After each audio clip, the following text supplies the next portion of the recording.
Hello and welcome to our Thought Starter webinar, Connected and Autonomous Vehicles and Cybersecurity.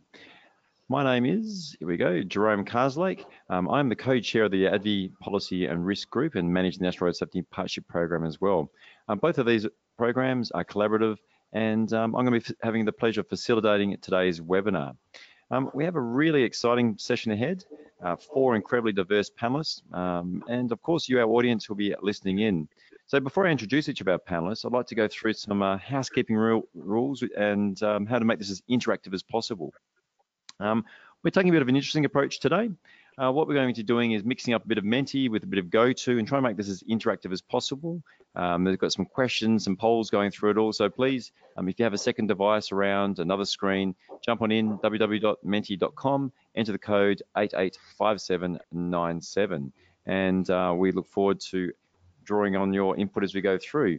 The other screen will be running the GoTo and the actual webinar, which is seeing now. So if you could do that, that'd be fantastic.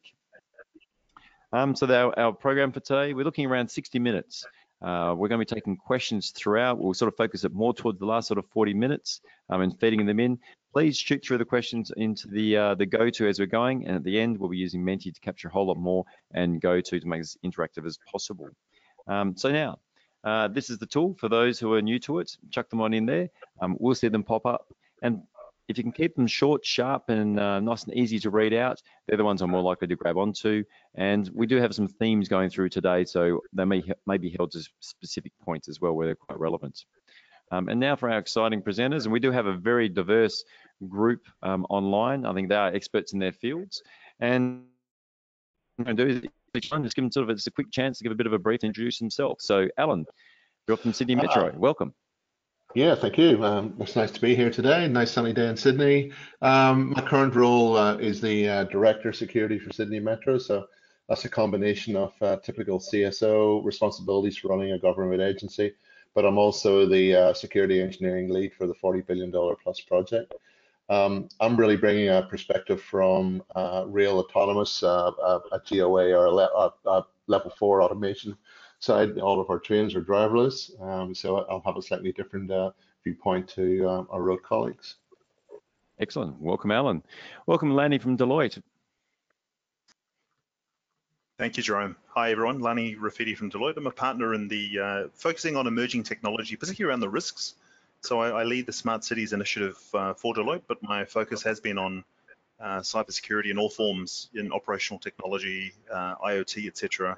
over the last 20 years. So I'll probably bring, I've spent time in customer land as well as, technology vendor land, as well as now professional services. So that's probably the angle that I'll bring to the conversation, but looking forward to it.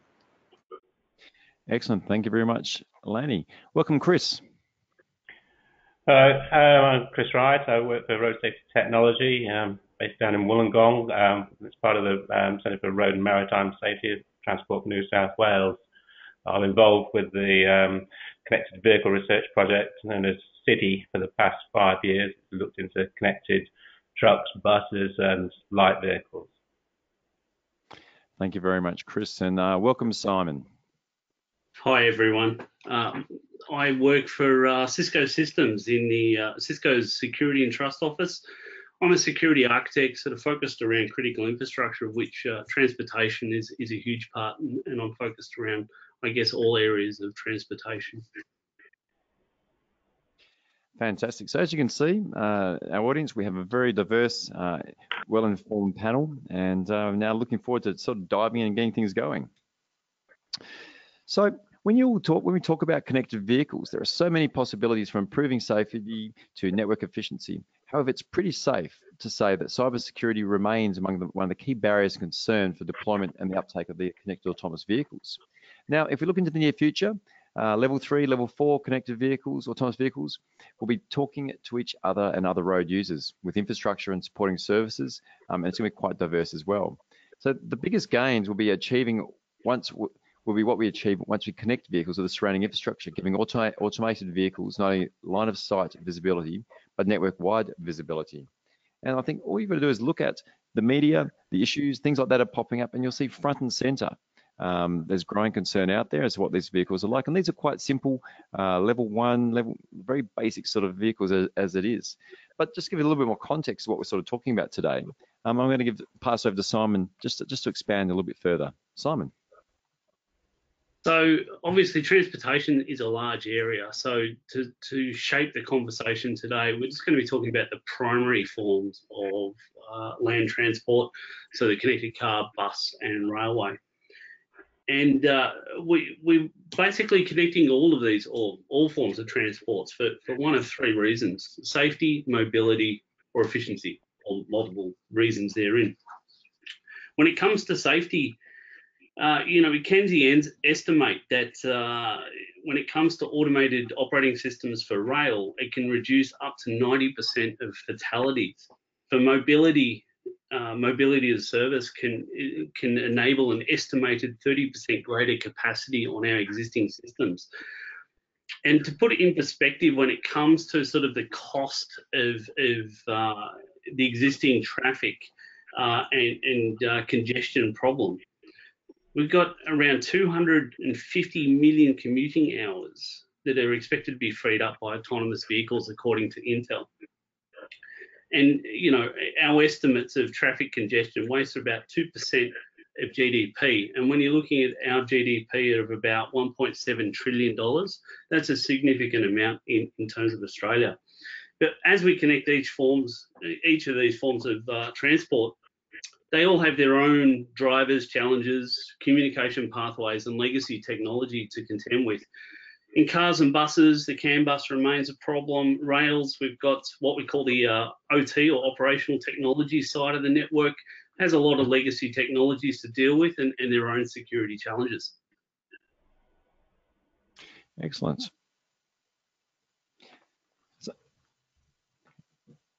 And back to you again, Simon. Yeah, look, I mean, I'm a self-confessed nerd as far as these things are concerned. This is a comic from XKCD, and I think it adequately represents what the opportunity of autonomous vehicles mean in terms of safety. And really, sort of, the sooner we start adopting some of these new connected technologies, the more lives that can be saved. Already today we have autonomous vehicles and vehicle technology that is safer than leaving it up to humans. So assisted driver systems and those sorts of things. And so the faster we actually adopt some of these technologies and push towards this, the much better off we will be. Thank you. So what we're going to ask everyone in the audience, if you can just prioritize what your top 3 concerns are with the reintroduction of CAVs. And whilst we're going through and just getting everyone to do that, and once you've got them in, just hit submit and we'll see them pop up here. Leon's asked me a question here. How much fail-safe and redundancy is required to achieve the safety improvement that you're talking about there, Simon?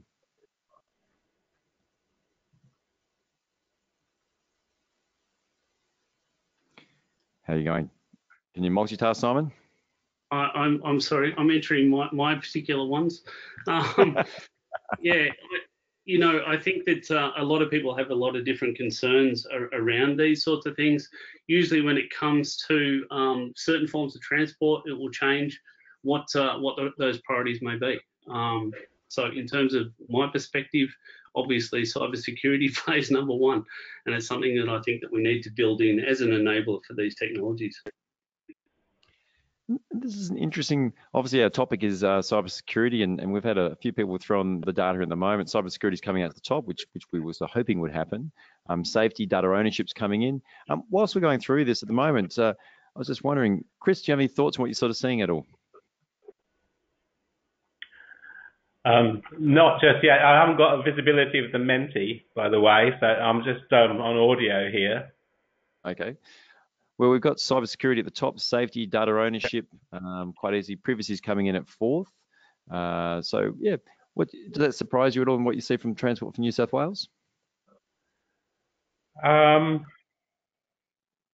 not in the whole world context. I mean, we've been looking at our researches all from the safety aspects and sort of human machine acceptance. just got some visitors in the room here distracting me. Yeah, so I would say this is more from the safety angle and the acceptance of the kind of technology as advanced driver assistance, advanced driver assistance systems go. But no, it doesn't surprise me in the context of this webinar that the security figuring at the top. Well, and we just sort of make sure we get the right. So it's interesting that they're tying together. Lanny, before we move on, did Lanny or Simon, Chris, guys, any thoughts at all? No, it's Lani here. I expected that. I mean, cybersecurity is usually the top concern when talking to, both government from a transport perspective as well as most of the organisations in the space. And safety is tightly coupled with it, right? They almost go hand in hand in this context. Data ownership is interesting. I mean, I expect a privacy be there, but data ownership it's probably an emerging field in terms of your data, how you in terms of its ownership of it, in terms of open data, etc. So I'd be keen to sort of see some questions to sort of flesh that out in terms of what exactly do they mean by data ownership. I'd probably confirm Lanny's statement there. I think safety and security, one correlates to the other. You've got to have safety integrity levels to manage the reliability of the autonomous vehicles. So the security levels need to be matched to that. It's the most important thing to do, probably. Fantastic. Well, now I think we've got a good sound foundation to move on. So the security challenge. So the key to really unlocking these benefits is freely moving data and security connected supervisory control, data acquisitions, I think known as the SCADA systems. So generally speaking, we know why. We know we need cybersecurity systems in place, but there is less understanding of what and how we keep these systems being secure. So Simon, for the layperson listening, we'll start off with you. Could you please outline the security challenges that connecting a vehicle and other vehicles are that the infrastructure poses? Sure. I mentioned the legacy challenge or the legacy issues of technology that exist in this space, and with the CAN bus in cars and sort of the SCADA systems for rail and other operational technology. These are older protocols that are built without security in mind. And so we're trying to layer on top and connect these systems that really aren't prepared for it. That is, I think that's largely the challenge. These systems also, I think that sort of exacerbate the problem is that these systems are things that have long lifetimes. They have, huge availability requirements. They may not have support from the vendor. They may not be able to be patched. And, quite often a lot of, vulnerabilities remain in these systems as well. So Lanny, from your view, why is cybersecurity so important? What aspects of CAVs are security systems trying to protect? Yeah, no, good question. And just before I start, I'll add to what Simon said. It's a complex ecosystem, right? Like if you look at a vehicle, just an existing vehicle, right, which has probably basic sort of level 1, 2, if that, from an autonomous capability. It is a very complex ecosystem in terms of there are some critical features in there, and some you've got listed here, brakes, airbags, accelerator, etc. All of them are what we term ECUs in terms of electronic control units. That's connected by the CAN bus, which is complex in itself. And so that's one vehicle, right? But when you look at a fleet of vehicle, the scale and the complexity of the challenge is probably what is most prevalent at the moment. But in terms of where the focus is and in our current level of maturity and technology, a lot of it is focused in vehicle, I would say. Again, whether it's secure hardware, firmware of those ECUs, electronic control units, or even things like now we're seeing a lot more around secure development lifecycle because of the multitude of apps and app stores that are now available in vehicles. But equally, the components, I think, in a classical sort of defense in depth type system, you've got to ensure that at that layer, the hardware firmware is secure by design. Software development lifecycle is done well, and again, being able to be validated and assured. And I think that's where the focus is at the moment. So Alan, I'm just wondering from you, how would we go about securing the network? If we were to have, say, CAVs and vehicle-to-vehicle technology and vehicle-to-infrastructure, what's needed in the hardware, software? And I guess with your background in the metro, you're sort of front and center for that. Yeah, look, it goes back, I suppose, to a fundamental need to get security into the design process as early as possible. It is difficult for the legacy system. That's another whole area in its own right. But if you're building a new asset such as Sydney Metro, you really need to have it on the drawing board very early, both from a hardware and from a software coding perspective, and bringing that right through. So we get the integrity and the resilience built into the systems well in advance. But I suppose it's the sheer interconnectiveness of the systems, because it's far-reaching. You know, it can start in a smart lighting system that going into the building management control system that eventually ends up in the control or eventually ends up interconnected to the control system to manage the autonomous train. So, you know, it's a huge attack surface. There's a lot of vectors there that can be used nowadays.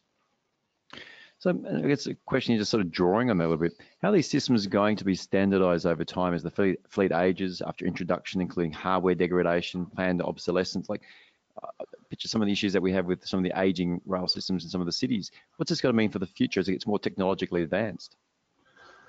I think for more modern metros as such, that's not such an issue, because we're going to more common open systems for communications. The older systems, they're so far behind that they really need to be replaced.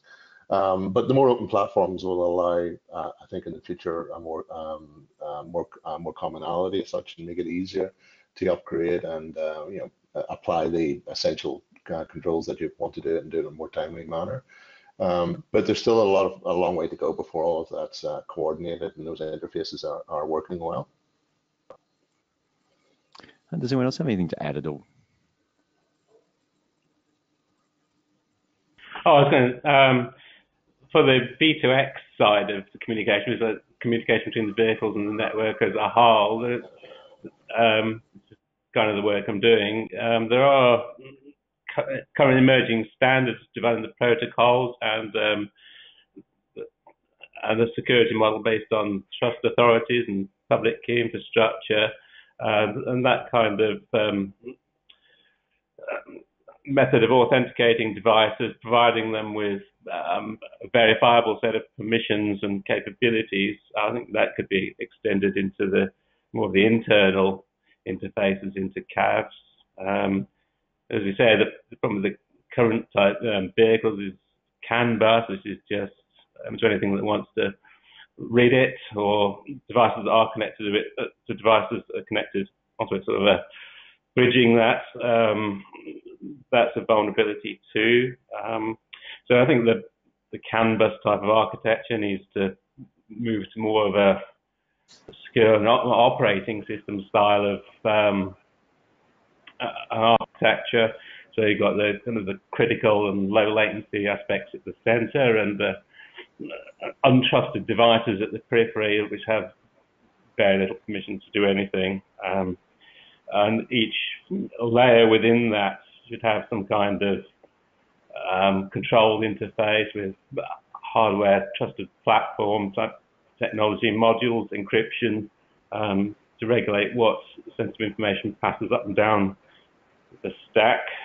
I think we've already mentioned the about assuring the product life cycle. So we need to ensure that any in vehicles, third-party components or the OEM's own components and the processes in manufacturing life cycle conform some kind of standard, like the ISO 62443 for OT, operation technology. There are organizations that can provide that kind of compliance. So I think that needs to be brought into the mix. Yeah, and I would add a couple of things, right? One thing that comes to mind is, and also to ensure that the controls that we layer on top of, you know, inside a CAV doesn't necessarily break anything. And I'm thinking in particular, like one of the guys who works here wrote his PhD thesis on PKI within vehicles. The challenge obviously being that on that, so the thesis was around anything on the CAN bus that requested access, etc., would have to be, you know, digital signature checked, etc. But the risk obviously is if something goes wrong with that. Let's say there's an accident, the airbag has to deploy, etc. Something goes wrong in the PKR system, it doesn't deploy. So I wouldn't be the risk and the safety aspect. I think would have to be paramount. Secondly, the second thing I'd say is from my experience in adjacent industries around OT and SCADA in general, is to ensure we take the approach that the panelists on the call have mentioned is all around what I would call secure by design. So it's around baking security into the vehicle itself. What we see a lot in the adjacent industries that I work in is the secure by design is not done. It's quite poor in terms of simple things like patching, secure development lifecycle, etc. isn't done. So companies then try and layer security controls on top of it to compensate for the fact that secure by design is done poorly.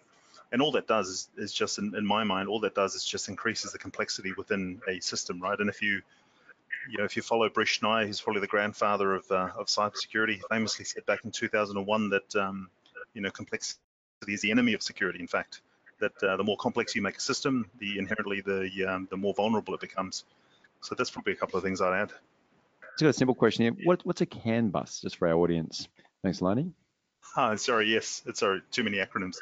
It's the control area network. So essentially, the ECUs, the components, airbags, brakes, accelerator, anything that's in the vehicle, is connected by a central network, if you want to call it, CAN bus. Some vehicles have more than one from a security perspective. So the critical components will be carried on a secure CAN bus, so to speak.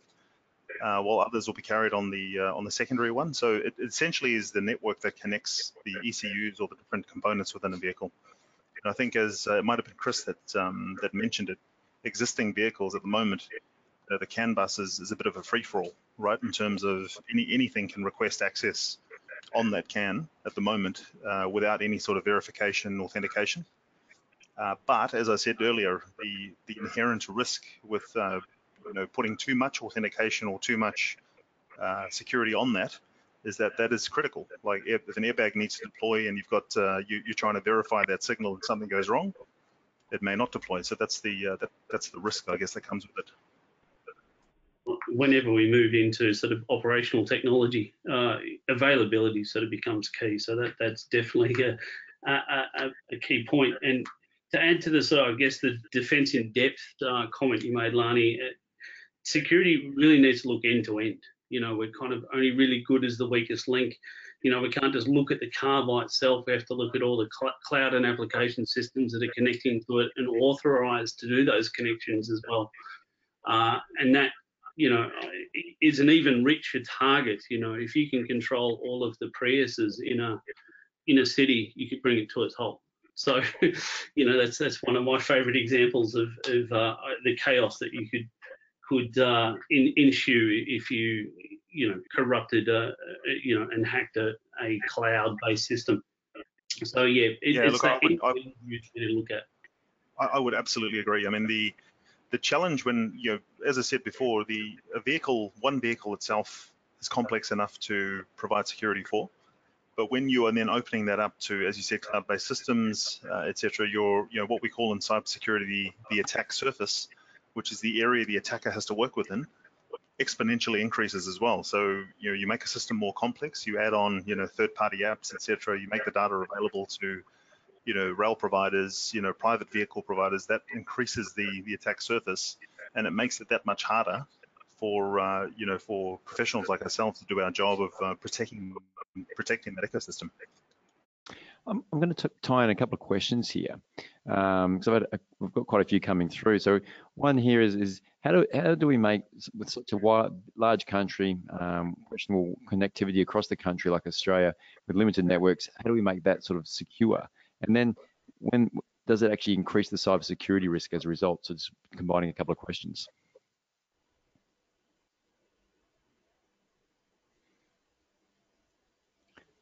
Eleni, would you like to start, or Simon? Sorry. So the question was how to make the ecosystem secure, which is it's a complex one. It's got to happen at multiple levels, I think.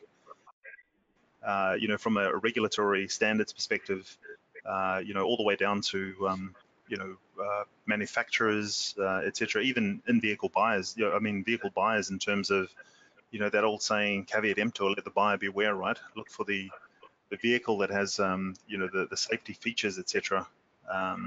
Perhaps they'll be rated in future in terms of how safe they are from a cybersecurity perspective. So I think it is a very complex challenge to overcome. How we do it as a nation is going to be challenging.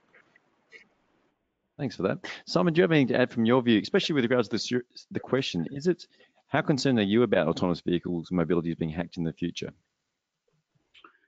I think that, the nature of the modern connected world is that, cybersecurity is really playing an increasing role in keeping things operational. And from a societal change perspective, we're all going to need to have an awareness around sort of cybersecurity. And so we're going to need to, have that same understanding as it impacts our safety. For example, like the ANCAP safety star system, we're all familiar with how that operates. Cybersecurity is going to be, I believe, a component of that type of system, so that we've all got some kind of awareness. I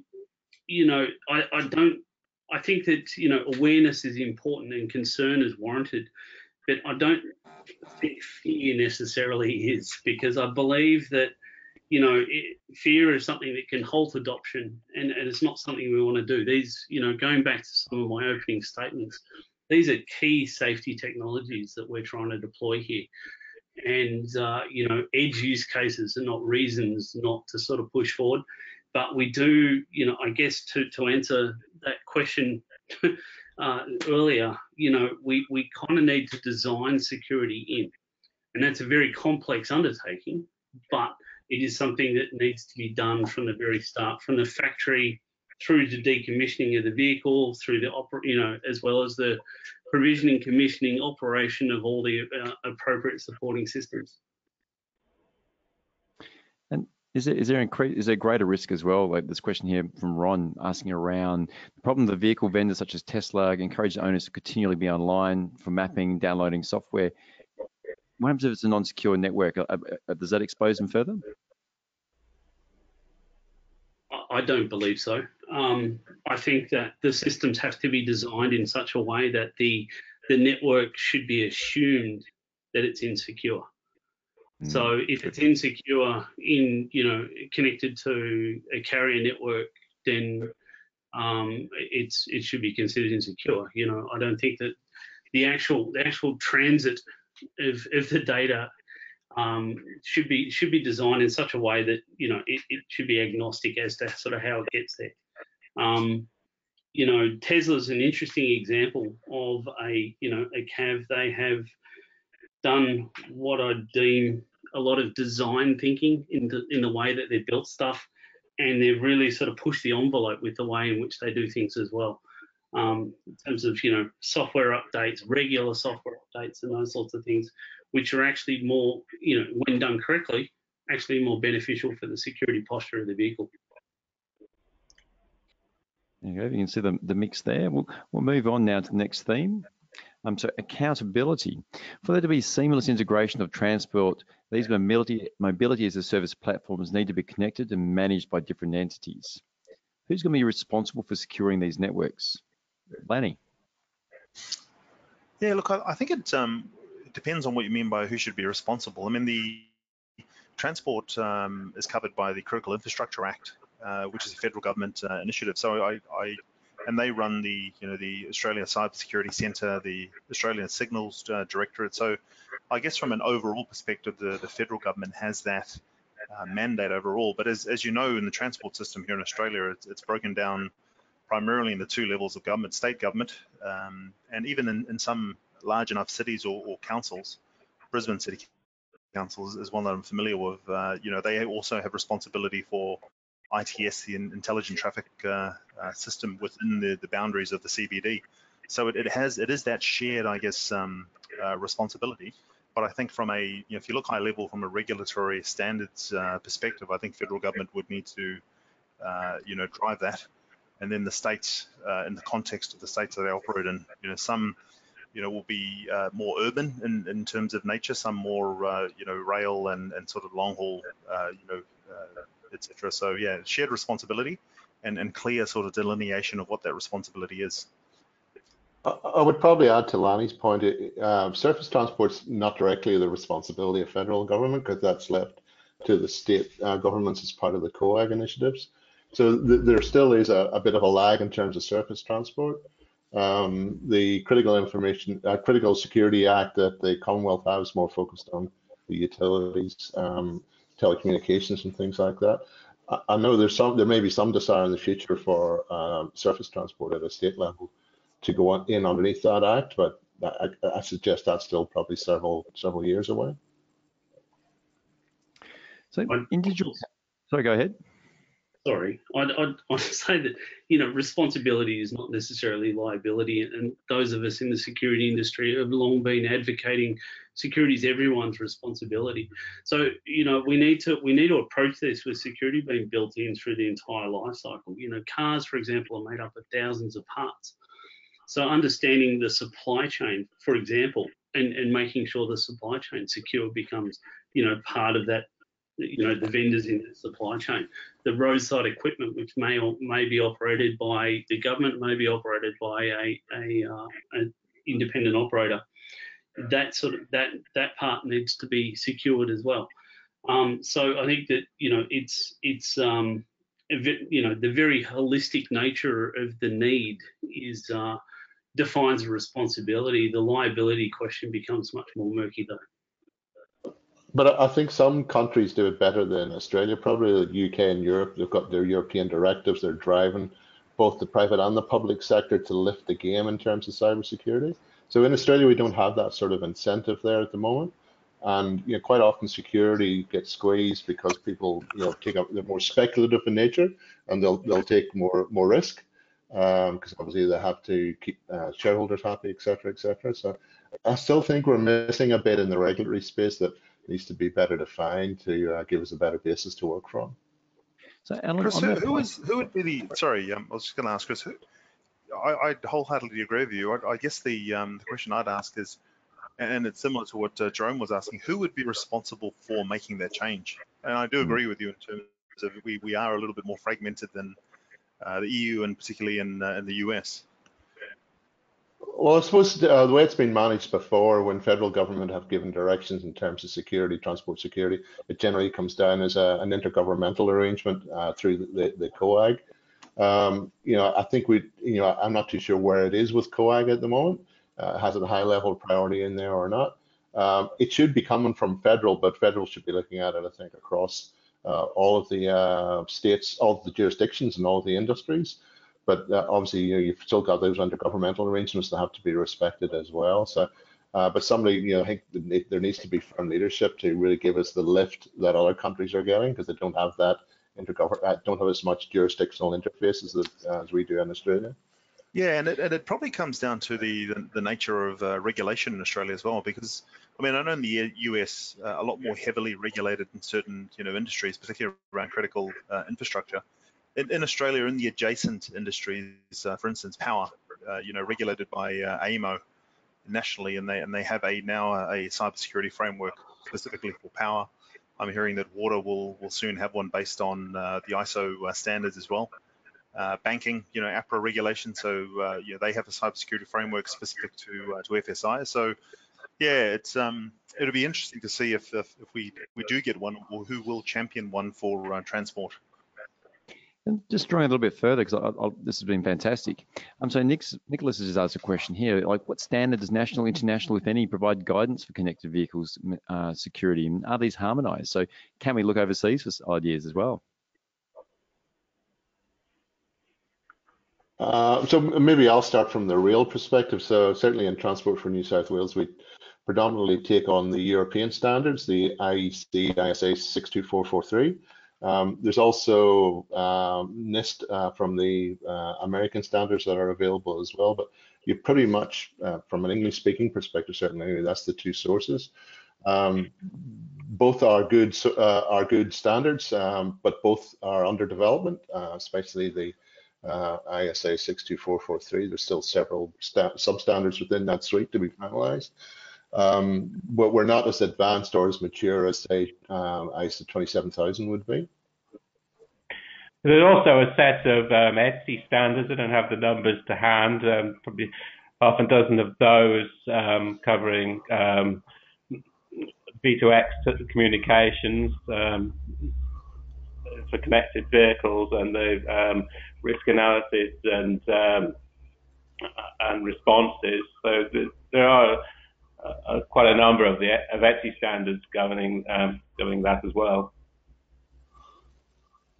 But to give you an idea, we did a controls and maturity assessment for a private roadside provider on their OT assets, DMS, signs, etc., that are dynamic message signs, fixed signs, etc. And this is the discussion we had with them in terms of what would you like to benchmark against, and the client settled on a bit of a hybrid of the ISO 27001 to 27002 standard and controls, as well as the NIST standard. But I guess in this short discussion alone, you can see that there's a hybrid of standards either under development or that are used from more of a broad framework perspective, and no one clear for this particular industry vertical.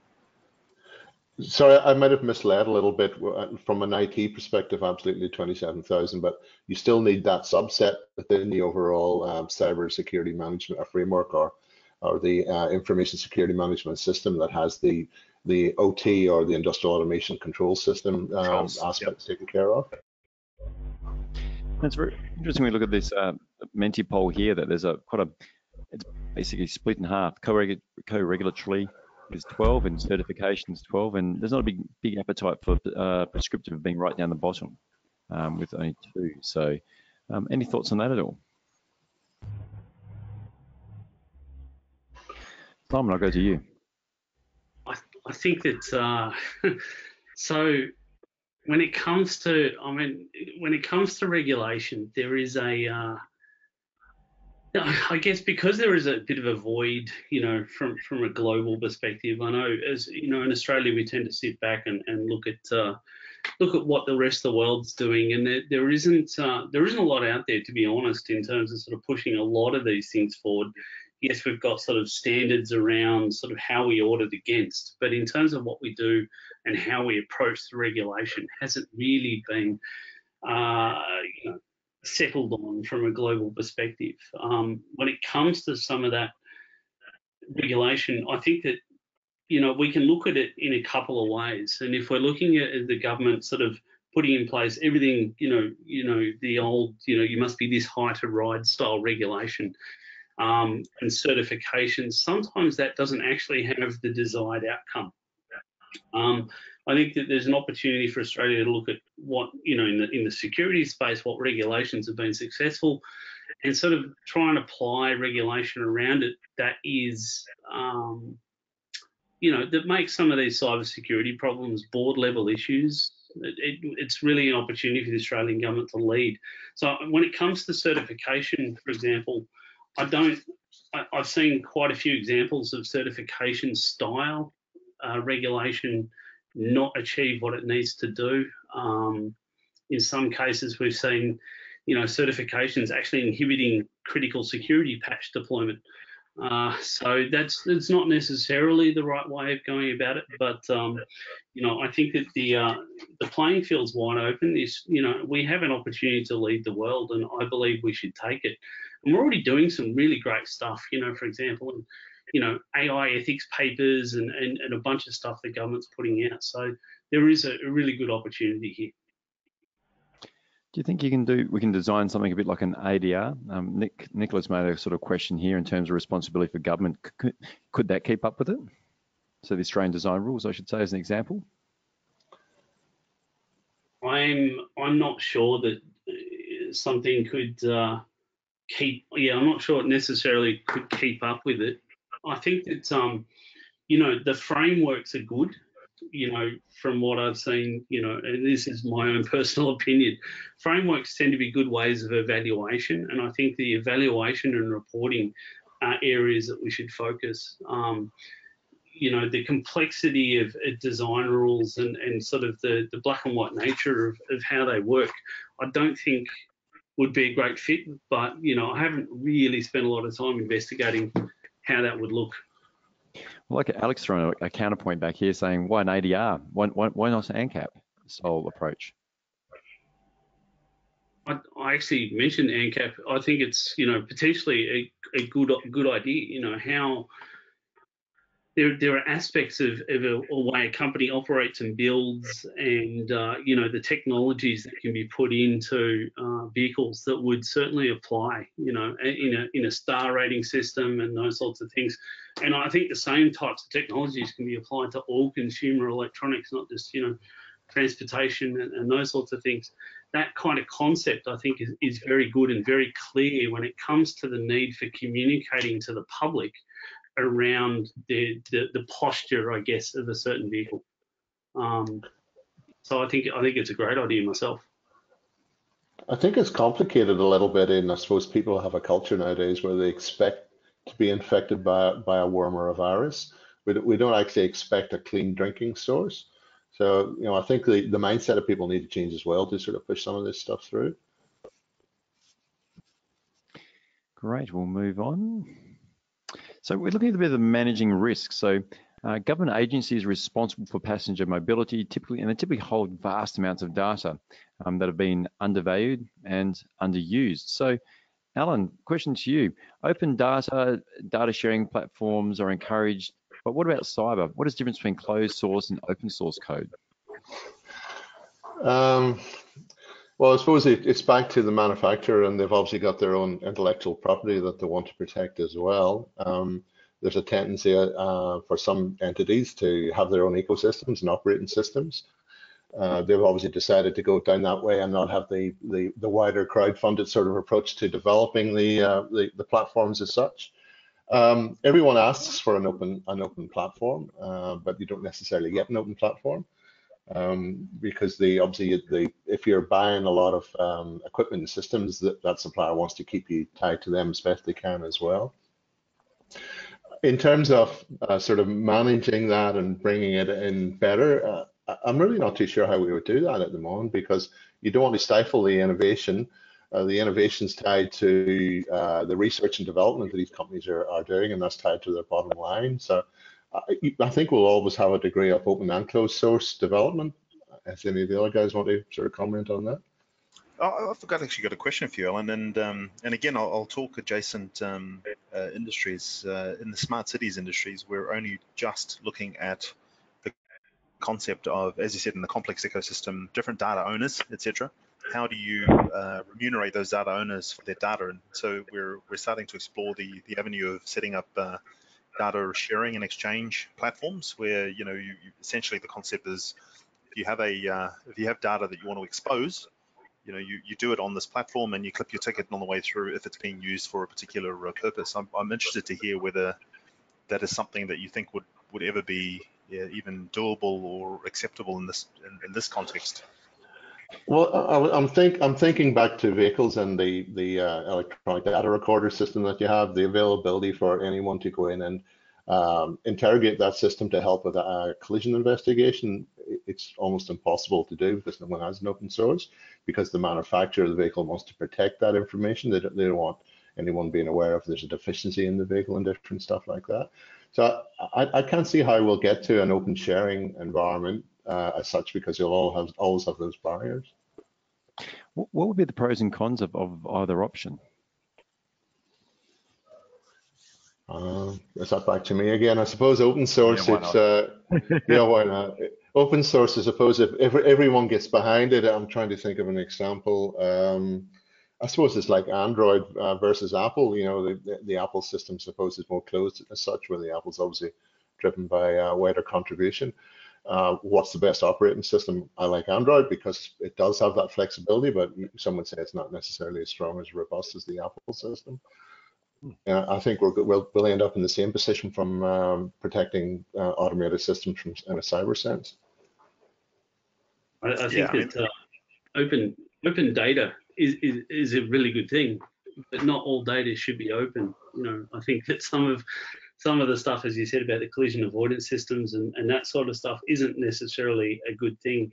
But obviously information about sort of conditions and all the other telemetry that we can get out the existing sort of connected vehicle space is a really good thing to share. If we want to enable, innovation for mobility, for example, most of the smart people in the world don't work for you. Someone, an expert on innovation once told me. So that, you need to engage the public, and the only way to do that is by opening up that data. But I think there are challenges in opening up that data, and that's obviously providing, that open data platform. Who's going to do that? Who's going to do the governance and those sorts of things? In many cases, private operators and manufacturers aren't necessarily incentivized to do that. So it probably will require the government to step in. Yeah, and I also think as you, I guess, broaden out the lens to include the transport ecosystem, that's where, in terms of sharing data and opening up that that space becomes more important. I mean, that's the only way it's going to work if you want to orchestrate travel, off a, bus, train, Uber, private, public, electric scooter, etc. If you want to integrate all that in, you've got to have some sort of openness for a platform that can do that. But I think, going to what Alan said, in vehicle, in terms of there are reasons why that won't, be so palatable. And we've had an interesting sharing, someone putting to a project up in TMR. So the CAVI project there is complying with and is the first in the world to roll out and be compliant with SCMS production systems. And happy to share that with the group afterwards and provide links to some of the stuff which people have been sharing through to us, because there's been a couple making that point. I'm interested in seeing some of the results coming in. So people are confident. There's seeing about probable, they're seeing in the middle around 6.3 that the data generated by CAVs will remain secure. But then there's the other side. It's very important for a lot of people that remain secure. And I think it goes back to this point up here that Brett made early on, how they're concerned around the tracking movements and what will the information be used for. So any thoughts on that from our panelists? Chris? Sorry, what was that one again? I was just asking you around confidence regards to how secure data should remain. Well,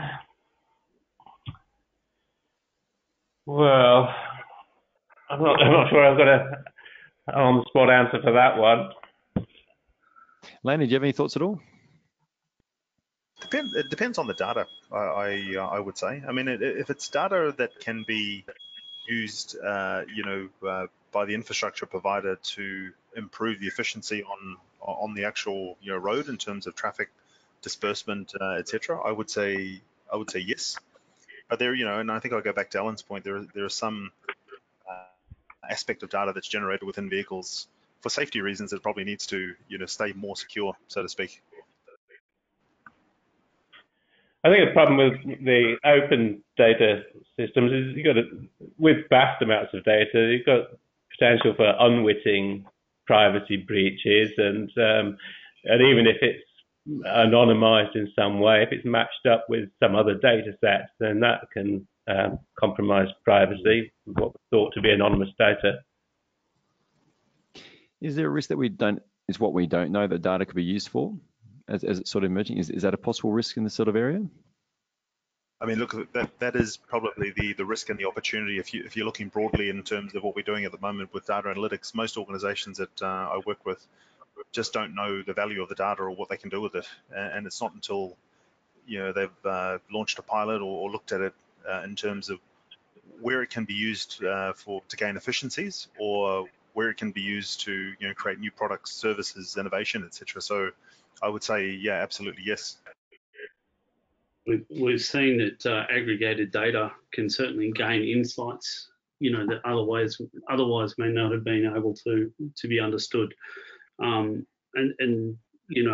from a privacy by design perspective, it is only collect data from which you have a distinct business purpose, whereas the approach being taken in this space tends to be, we'll try and get as much data as we can, and then work out, what we can get out of it.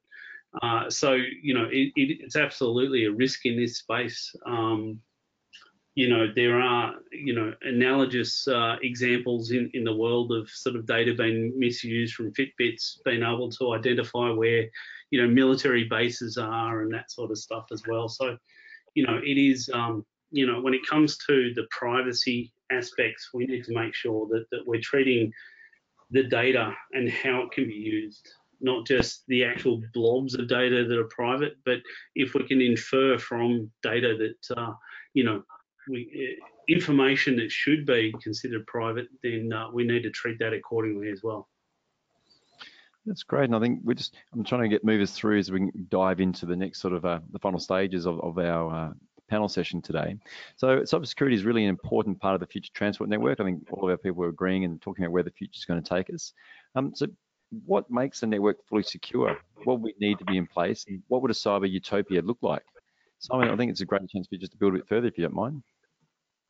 Sure. I personally don't believe that such a thing as cyber utopia is a reality. Perfect doesn't exist. When approaching security, we have to balance sort of operability and cost. To Alani's earlier example, we can't sacrifice availability. So in effect, usability of services to increase security. That being said, from my perspective, leveraging design thinking, building security in across what we're building in this space, leveraging, getting a picture about what our ideal target states for cyber resilience look like, and actually building it in is what I would consider to be nirvana, because it is much cheaper, much faster to build security in from the start, from the epoch of any project, than it is to try and bolt it on afterwards. And so, from a utopian perspective, we need to think end to end and, basically holistically about the projects that we're running right now, not only just from the perspective of what we are building, for the purposes that we're building now, but also potential use cases in the future. For example, we might be putting in, roadside networks and compute, for street lighting and signage. But in the future, this will probably communicate, vehicle data. It may, communicate real-time information. So let's make sure that we're building out with all of those use cases holistically as we do it right now. Lani, from your viewers in the future city sort of space, what sort of advice would you give regulators and to move towards this cyber future that we're talking about here, this utopia? Sorry, was that, did you say regulators? Yeah, what the regulators need to help create those sort of future cities that you're sort of seeing in particular that can move us towards the cyber utopia. It's an interesting question. I don't sit in government, so I probably don't have a well fleshed out answer. But if you're talking organisations that are looking to deploy things like cabs, it's usually quite simple. And I've worked with a number of them, particularly councils who have deployed smart buses. The ones that go along at 20 kilometres an hour and along the foreshores, etc. And that is usually just do a thorough, risk assessment, a holistic one. A couple of them I've worked on. Safety is obviously really important, so they've done a good job of that. But they don't look at the issues around privacy. You haven't done a privacy impact assessment in terms of the data that people, in terms of their credit cards or whatever it is that they're using to get on the buses, where that's shared out to. Does the operator have access to that data, etc. So from an organisation perspective, probably that regulator, I'd probably defer to either Chris or Alan. Alan, there you go. What's your thoughts? I suppose that the regulator really needs to have informed people on their team that understands the issues. They generally come from a more traditional knowledge base, and I suppose this area is moving so fast.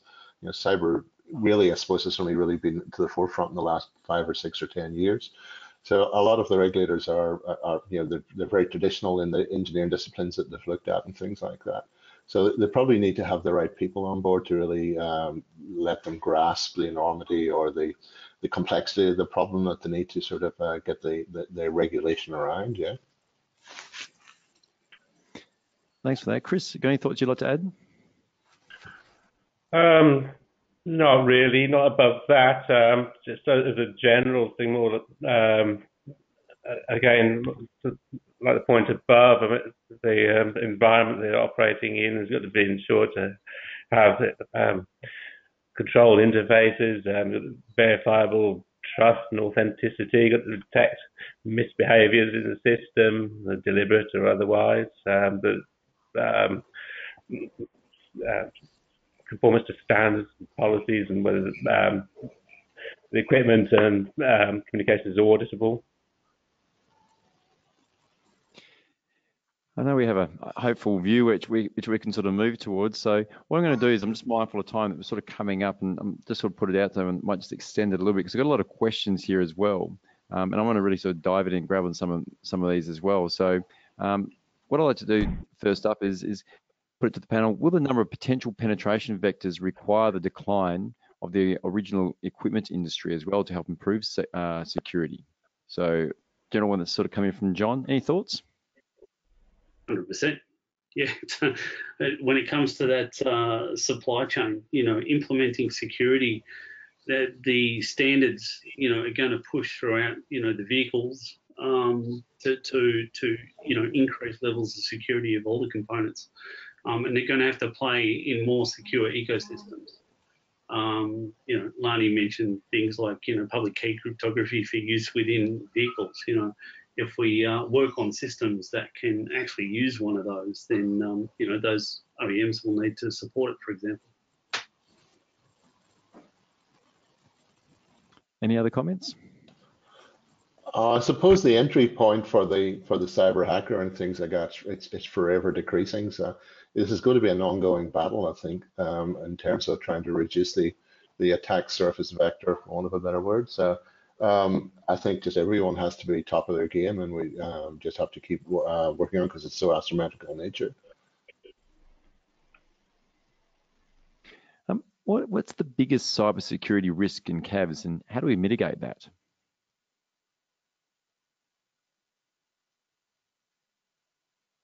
Probably an aging fleet. That's the vehicles that are coming out first that will be around for a long time, and security will have moved on. The arms race will have moved on, and so there'll be a lot of vulnerable vehicles around.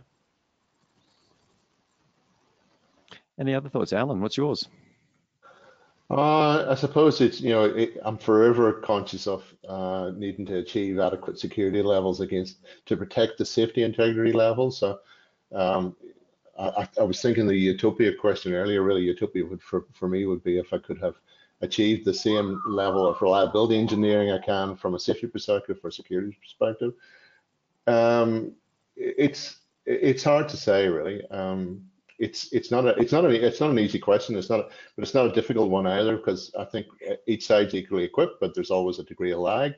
In terms, I think you're going to, maybe the next question was about doom and gloom, and I was thinking back to Y2K and things like that. We're still here, so we'll survive, I'm sure, And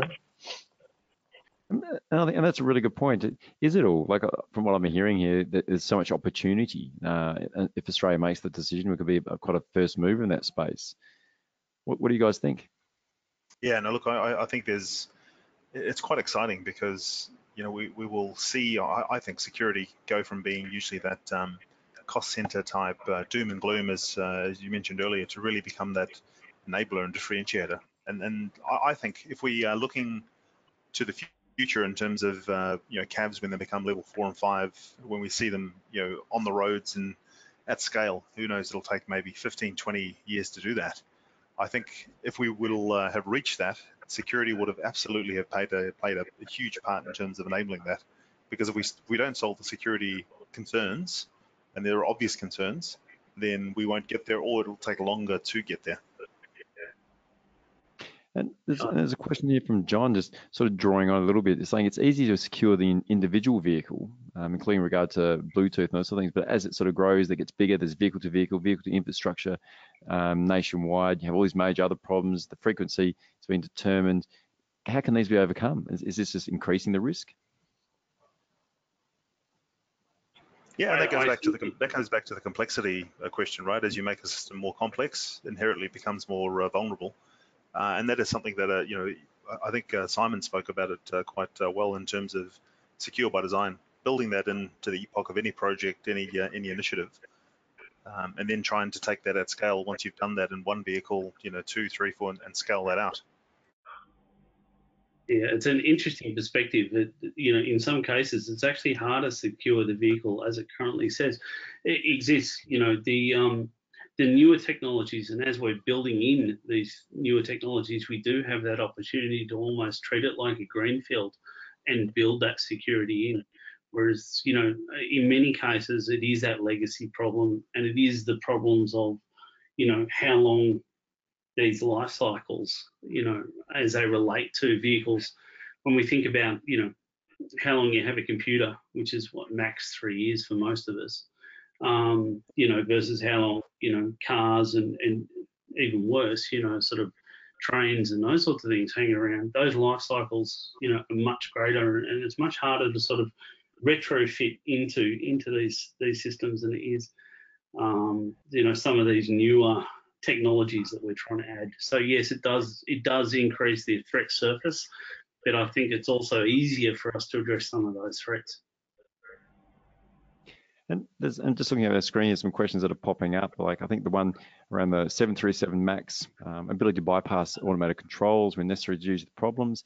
When we're doing our practice run, someone mentioned, I believe, that the code and the lines of codes in the car, autonomous cars, there's more of that than what there are in some of the aeroplanes. Was that correct?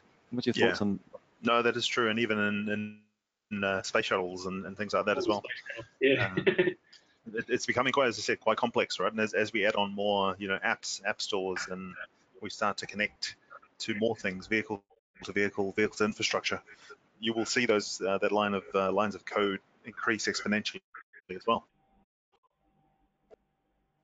And how do you make sure you don't lead? Maybe you got someone who's a bit more patient long term. Is it cybersecurity? If someone builds a bit of a widget to activate a couple of years' time, is that a risk?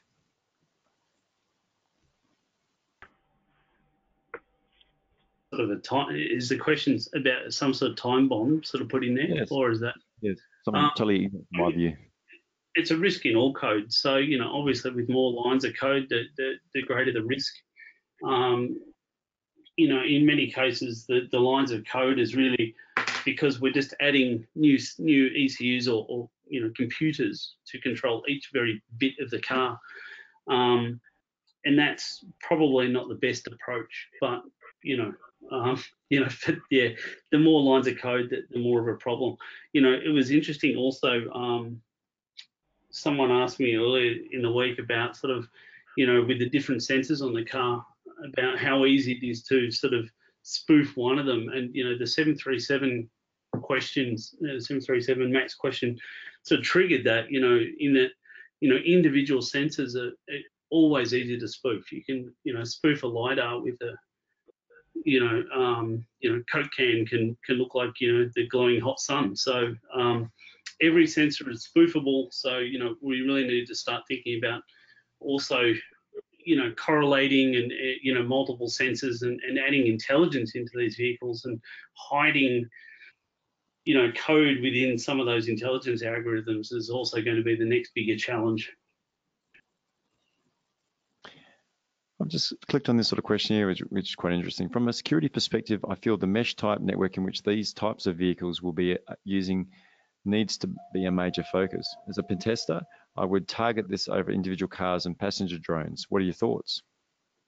Yeah, look, I would agree as one of the focus areas, and mesh-based networks, particularly at the edge, and you can talk about it in most use cases of IoT. Breaks the sort of traditional security paradigms that we've been used to, which endpoints or vehicles don't talk to vehicles. However, in a connected transport system, cabs will require to talk to other cabs, V2V type, communication, and that's where this question is in terms of the mesh network that actually controls that, which is usually stood up dynamically, will be a risk as part of that attack surface. So yeah, I would absolutely say that you would need to put some focus on it. definitely an experienced pen tester, but because I mean, a lot of the existing attacks have subverted the network access. For example, intercepting over-the-air updates for Tesla hacks, or pretending, intercepting sort of carrier network traffic. It's been a key part of some of these attacks that we've seen to date. So, absolutely, the more networks we add, the more we've got different problems with regards to that. But But I would also say to mitigate that too, this is where we need to, that classical defense in depth. If someone brings down the mesh network at the edge and, in a town or a city or in a certain location, there has to be some sort of fallback in terms of, security and other control that will mitigate against that. I'm just getting mindful of time, and there's a lot of other questions here. If any of you see any quick questions you want to quickly target, we've got like 2 minutes, and then I'll do get you guys a bit of a wind up if you come toward that. Does anything jump out to you guys?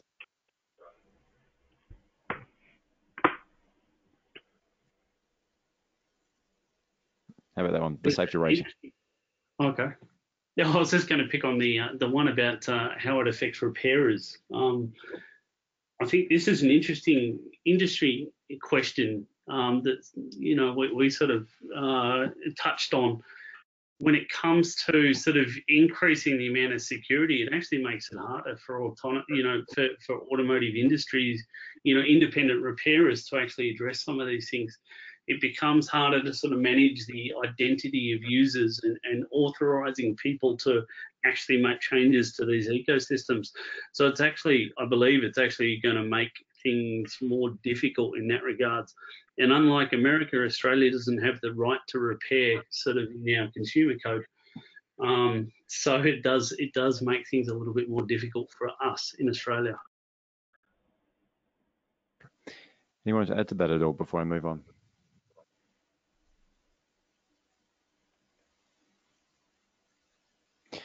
Right, because I'm just mindful of time, and I do apologise for running over everyone. What I'm going to do now is just go to our panelists, and there were so many questions, I did not get to them all.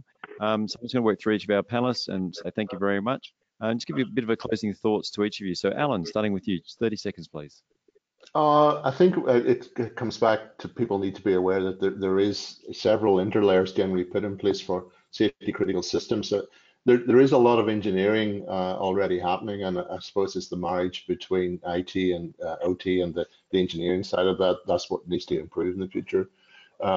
It is improving, but there's still a skill gap there among other things such as the regulatory gap and things like that as well. So I think we're on a journey, but I think a lot of people can see a clear path. So I think we will be able to keep pace, but we'll need to work at it. Excellent. Thank you, Alan. Lenny. Yeah, look, I think my thoughts are, CAVs are exciting. The cybersecurity challenge will be challenging in the near to, in the near 3 to 5 to 15 to 20 year gap up. But I would advise that right here and now we have a challenge around the infrastructure in terms of the intelligent transport systems, ITS. And there are things we can do right now to sort of, that secure by design approach to improving security as we build towards getting CAVs on our road. Thank you. Chris? Yeah, it's early days on the way to getting fully autonomous vehicles out there. In fact, we're discussing safety and security and cyber threats alongside safety and reliability of the sensors, the control systems, and the vehicles as a whole. It's encouraging. Thank you very much, Chris. Simon? I think when we focus on cybersecurity, a lot of doom and gloom creeps into the messaging. But I really think that we have a huge opportunity here for introducing a lot of safety technologies, a lot of very important safety technologies. Making all of our lives easier, lowering our commute times, all of this sort of stuff. Cybersecurity is obviously a very important aspect of that. I think that we really shouldn't be afraid of being leaders in this space in Australia. I think that we actually punch well above our weight from a global perspective, and we do have the great opportunity to be laying that foundation, as Lani sort of mentioned. We're laying the foundation for actually deploying a lot of these technologies, and we should be just sort of pushing forward, putting in that roadside and intersection-based infrastructure to be able to help us move forward and introduce a lot of these technologies.